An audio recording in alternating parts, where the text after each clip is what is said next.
It is the unprecedented rains. It is Kerala's flood fury. We don't know how to relay to you that 324 people have died in the rains and floods that have taken place in Kerala since May the 29th.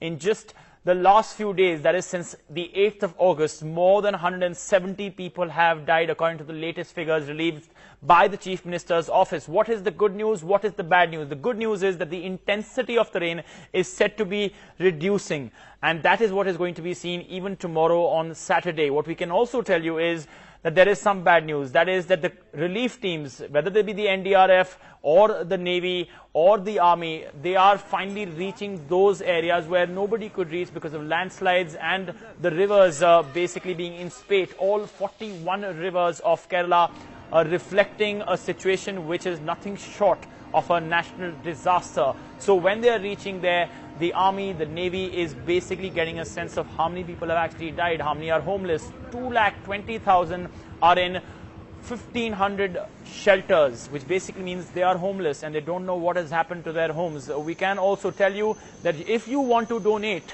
because that is what Kerala needs right now, if you want to donate, you can actually do that. The Chief Minister's office has shared account number details that you can go to and actually donate. But we can also tell you that you can call us. You can call us if you're stranded, you're marooned, you need supplies, or you have relatives there, friends there in Kerala, and through us you want to be able to tell the authorities. You can call us on 8377088377 throughout the show over the next 25 minutes or so.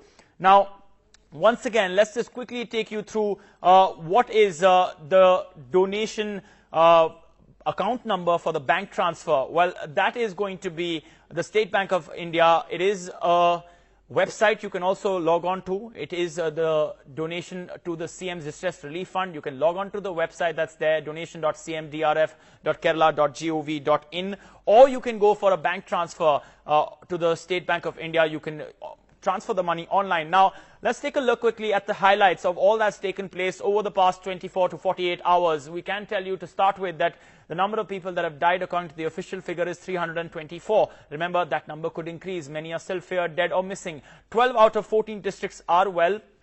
They are inundated in a sense. They're a red alert, which is basically meaning that you need to take action out there. The government, the people all need to come together. And in fact, we've already got images on social media of how politicians, local MLAs are helping in all the relief operations that are taking place out there. The Prime Minister has left for Kerala, will be there tonight, and he will be conducting aerial operations, aerial surveys, meetings for relief efforts with state officials tomorrow. The pictures that you're seeing reflective of the kind of rescue operations that are taking place. What is it that the Met Department says? That the rain will continue till Saturday, though the intensity has lessened slightly today. The military has pushed in more than 200 boats, and that's just the military. We're not even getting into what the Defense Ministry or the Coast Guard has done. They themselves have evacuated over 1,800 people. There are 3 ships at Kochi. Another 4 aircrafts and 3 Coast Guard ships, like I said, have also been brought to rescue people marooned in areas cut off by vast stretches of water. All right, so we have our reporters panned across the state, whether it be Maya, Sneha or Uma. Take a look. Good evening, I'm Uma Sudhir and I come to you from Pattabi in Palakkad district. What you are seeing behind me is a picture, in fact, of devastation. That's the bridge that connects Palakkad towards Guruvayur, one of the most important religious places in Palakkad. But that bridge has now been overrun by water. We'll bring you the story of courage and resilience of the people of Kerala.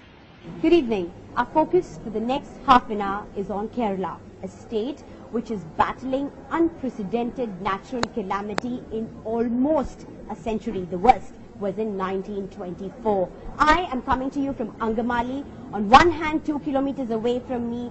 On another hand, just about 20 kilometers away from me are 2 areas which are inundated and access totally cut off. We'll bring you more reports. I am Maya Sharma reporting from Wayanad district in Kerala, and we'll be reporting from the Panamaram High School, the government high school here in Panamaram, one of the biggest shelters for people displaced by the rain. Where Maya is, there are 20,000 people, basically in relief camps, and there are 200 relief camps. It's one of the worst. 10 people dead in Wayanad. We can also tell you in the latest information that we're getting that both the Punjab CM and the Delhi CM have just spoken to the CM of Kerala and basically said that we'll be sending you 10 crore as a relief as an amount that is needed right now for rescue operations. Sneha Merikoshi joins us live right now. Sneha, as you take us through what is the latest in your area where you are, what is the biggest concern? Well, Amitoj, firstly, let me tell you, things are crumbling in the sense, just to be able to come live and report this, it's been such an effort. There is no connectivity. Phones, networks are not there. Phones cannot be charged because electricity is not there in most parts of Kerala because it's been switched off for accidents that might happen. It's been raining in several parts of Kerala. So that essentially is the first challenge, connectivity. Again, I'm coming to you from Angamali. On one side of mine is one part of Thrissur, which is absolutely inundated, cut off. On the other side of me is Kaladi, and that again has relief camps which are getting inundated. From both sides, we are getting calls for help. We know people need food, water, but there was some food which were dropped today after many days, after 2 days of being stranded there. Some people in some areas we know have got food, but they are still waiting to be rescued. Boats reached there, but boats without motors cannot go through those inundated areas. We need, people are saying, we spoke to family members of those who are stranded there, and they cannot even reach their loved ones because that's the kind of connectivity issues that we are talking about. Obviously, phones have not been charged. What has happened to them? Water has been rising. There is a college there. There is a relief camp there. On the other hand, in Kaladi, same issue, relief camp there, getting inundated. MLAs here begging, saying help is required if these people need to be saved. But on the other hand, our heroic efforts of people who are actually being saved. 101-year-old woman being airlifted, another pregnant woman being airlifted. We brought you one ground report. Let's listen to what a man whose family is stranded, literally in tears, had to tell us.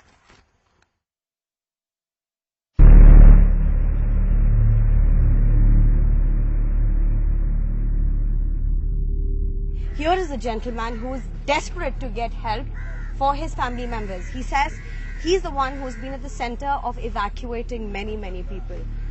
Peru Paru Sadyam. എന്റെ പേര് ജോബി. എന്റെ വീട് കാലടിയിൽ ഇഞ്ചിക്കകവലാണ്. ഇപ്പൊ ആദ്യക്കിടെ തന്നെ പെരിയാർ കവിഞ്ഞൊഴുകിക്കൊണ്ടിരിക്കുകയാണ്. ഞങ്ങളുടെ ഏരിയയിൽ ഒരുപാട് വീടുകളിൽ ഒരുപാട് ആൾക്കാർ, പ്രായമായവരും കുട്ടികളും കുടുങ്ങി കിടപ്പുണ്ട്. അതുപോലെ തന്നെ ക്യാമ്പുകളിൽ കിടപ്പുണ്ട്. ഇവിടെയൊക്കെ വെള്ളം കയറിയേക്കാണ്.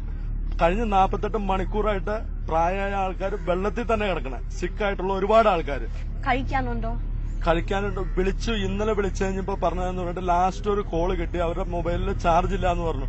അവര് പറയുന്ന ഒരു വാഴത്തടയെങ്കിലും വെട്ടിയിട്ടുകൊണ്ട് വാന്നാ പറയണേ. കാരണം എങ്ങനെയും പിടിച്ചു തരാനായിട്ട്. കാരണം അതേ അവസ്ഥയില് ഇന്നലെ വരെ വെള്ളം കിട്ടിയിട്ടുണ്ടാവും മഴയത്തുനിന്ന്. ഇനിയിപ്പോ ഒഴുകി വന്ന വെള്ളം കോരി കുടിക്കേണ്ട അവസ്ഥയുണ്ട്. സഹായം എത്തിയിട്ടുണ്ടോ എന്ന് അറിയില്ല. ഇവിടെ 3 ദിവസമായിട്ട് കറണ്ട് ഇല്ല, മൊബൈലിൽ ചാർജ് ഇല്ല, ഒരു രീതിയിലും കോണ്ടാക്ട് ചെയ്യാൻ പറ്റുന്നില്ല. ഇങ്ങോട്ട് ഒന്നും പറയാനില്ല. കാരണം ജീവൻ മാത്രം രക്ഷിച്ചു കിട്ടിയാൽ മതി.